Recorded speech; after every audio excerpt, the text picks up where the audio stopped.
All right, let's jump right into this explainer. Today, we're going to decode an incredibly dense and absolutely terrifying piece of microfiction. Now, what's really wild here is just how much narrative weight is packed into only a few dozen lines of dialogue. I mean, there is zero fat on this script. Every single word slowly drips out clues to a very real, very grounded tragedy that's just kind of hiding in plain sight. So, skipping the usual intros, I want to drop you straight into a deeply unsettling question. Would you drink the tap water if you knew it was listening? You know, the author takes something completely mundane and instantly turns it into a massive threat. It really targets our most vulnerable moments, right? Like when you let your guard down in your own home, standing at your own sink, and the story just asks, what if you are being surveilled by the very water you're consuming? Now, this cryptic, really visceral warning is the very first thing our main character Jack is told, and it instantly hooks us into the weirdness of it all. In the script, someone Jack doesn't even seem to know suddenly issues this bizarre command. Just, you can't trust the tap water. It's an incredibly jarring way to start, and Jack's immediate response is totally normal, confusion. He literally asks, "Do I know you?" But the stranger doesn't care about social pleasantries at all. The urgency of the warning completely bypasses normal conversation, which kind of forces both Jack and us to immediately pay attention. Which brings us right into Part 1, the bizarre warning. So if you look at the stranger's seemingly disjointed chatter, it actually forms a terrifying set of supernatural laws. The rules are crystal clear here. You drink, they listen. It's how they sort the people. Basically, there is an entity, or maybe multiple entities, residing right in the plumbing. And notice the binary nature of this supernatural justice system. If you're clean, you're fine. If you're not, they already know. It's like an inescapable karmic filter right inside your pipes.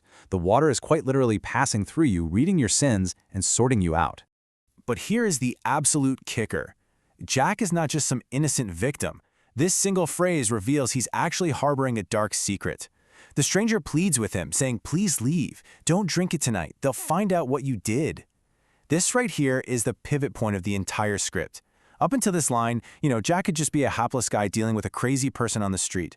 But what you did completely implies guilt. It implies action.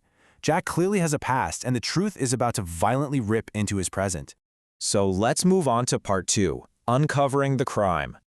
And boom, the reality completely shifts. Suddenly, we're listening in on a police dispatch detailing a fatal hit and run at Redwood and Canyon. A 19-year-old was killed. The vehicle? A dark sedan with front-end damage consistent with striking a rider. But the most chilling detail in all of this data? Witness reports, no brake application. Suspect fled. Jack didn't just cause a tragic accident, he made a conscious, cowardly choice to run without even attempting to hit the brakes. Okay, so we really have to synthesize these two totally different halves here, the bizarre sentient water on one side and the grounded, horrific crime that triggered its judgment on the other. The true brilliance of this script lies in how these two seemingly unrelated narratives just violently collide. You have the cold, empirical data of a police investigation running parallel to the supernatural reckoning waiting right in Jack's sink. The entities in the water aren't just random malicious spirits, right? They are the physical manifestation of Jack's own suppressed guilt, and they've been activated by the very crime we just heard detailed on the scanner. And that takes us into Part 3, the mechanics of karma. Listen to how the voices in the water begin echoing the exact clinical language of a crash report to basically terrorize Jack. They literally say his name, followed by impact speed, estimated. So you know, Jack. It's honestly as if the water has absorbed the police dispatch radio waves, or worse, maybe it absorbed the undeniable cosmic facts of the event itself. This supernatural force is using bureaucratic, forensic language to just completely dismantle his denial. You literally see the supernatural system calculating the data of his crime. They say, maximum recovery, passenger segments, consistent source integrity, confirmed. Now the horror here isn't chaotic or messy at all. It's terrifyingly orderly. It treats moral judgment like it's just a data processing algorithm. The water has fully analyzed Jack, verified the source integrity of his guilt, and now the system is locking in on him. Which brings us to our climax, Part 4. The final judgment. The voices are closing in now, confirming they hear him and commanding him to stay exactly where he is. "We can hear you. Stay where you are. Hey, look at me, Jack." Just imagine the suffocating claustrophobia of this moment. Jack is entirely alone in his house, yet he's completely surrounded by a presence that is in his plumbing, maybe even right in his glass, commanding his physical attention. And that instruction to look at me when you're dealing with an entity made entirely of water?